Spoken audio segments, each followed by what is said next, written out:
नमस्कार मित्रांनो. खरं तर आज श्रावण सोमवार महिन्यातली असणारी अमावस्या आणि आपण असणाऱ्या आरकेरी गुड्डावर आलेलो आहे.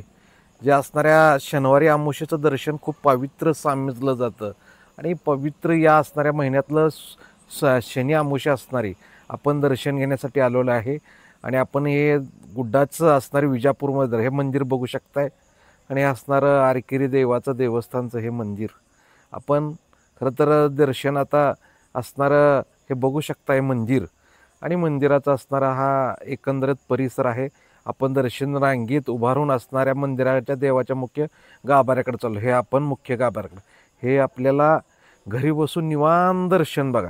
हे असणारा देवाचं अगदी व्यवस्थित अमुक सिद्ध महाराज जे सिद्धटकीचे मेन सर्वस्वी आहेत ते असणारे या देवाचे असणारे बाहेर पुजारी हे असणारे या ठिकाणी आपण बघू शकता. आपण देवाचं दर्शन घेतलं आणि ह्या देवाचं असणारं आपण रांगेत उभारून अगदी व्यवस्थित दर्शन घेतलेलं आहे. आणि हे अमुक सिद्धाचं खरं तर या महिन्यात आणि शनिवारची अमावस्या असं एकंदरीत योगायोग हा आलेला आहे. आणि या योगायोगाचं असणारं गुड्डाच्या देवाचं आपण अमुक सिद्ध महाराजांचं दर्शन आणि आपण आता बाहेर निघायला लागलेलं आहे. ही बाजारपेठा बघू शकताय. बाजारपेठामध्ये हे कर्नाटक पद्धतीचं असणारे जे खाद्य संस्कृती आहे या ठिकाणी विविध खाद्य संस्कृती आहे. हा नारळ आहे हे म्हणजे आपण हे बघू शकताय. म्हणजे आपल्या प्रेक्षक मित्रांना वेगवेगळ्या गोष्टी आपण या ठिकाणी दाखवतोय. हे वेगळी म्हणजे संस्कृती आहे. मंदिराचा बाहेरचा आपण सीन परत बघितलं हे असणारी अशी घड्याळं ही बाजारपेठा या ठिकाणच्या फुललेल्या या सगळं एकंदरीत हा मंदिराचा परिसर बघितला तर लक्षात येतं की मंदिराची म्हणजे बनवण्याची जी पद्धत कशी आहे. म्हणजे जसं खाली आंध्रमध्ये गेल्यानंतर ज्या पद्धतीनं मंदिरं बनवतात बघा म्हणजे हे खाद्य संस्कृती बघा भरपूर असं व नवीन नवीन कर्नाटकामधल्या व्हरायटी बघायला मिळतात. आणि अशा बायका इथं मंदिरासमोरच इथं नारळ विकायला पायऱ्यावर असतात. आणि इथून मग आपण काय केलं इथून आपल्या आपल्या चपल्या गाडीच्या सोडल्या होत्या आणि त्या चपल्या परत आपण घ्यायला आलेलो आहे.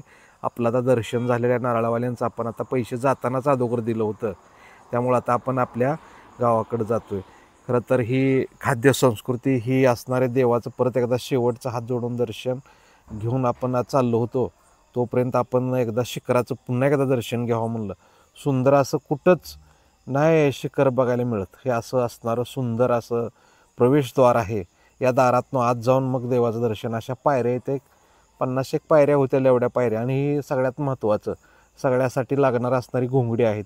आणि त्या हातात भूत कोत लागूनी म्हणून हे दोरा असं बांधतात लोक इथं कर्नाटकात. भरपूर असं मेंढीचा दोरा असतोय ते बरेच ठिकाणी बांधत होते. बरेच ठिकाणी विकायला होते. तेव्हा हे लोक अशी घ्यायला तयार आहेत. त्या हातात लहान मुलाचे असतं बैलाचे असतं जनावरच्यात म्हणजे अशी आख्यायिका आहे. हे लोक देवाकडे असणारा भंडारा फेकत होती. आपण बघतोय की देवाच्या असणाऱ्या ज्या मेन हे ज्योतिषीवाला आहे बघा हा कसा बघतोय आपल्याकडे बघा. हे असणारे हे सगळी लोक हे असं एकंदरीत दर्शन गुड्डाचं झालेलं आहे आपलं.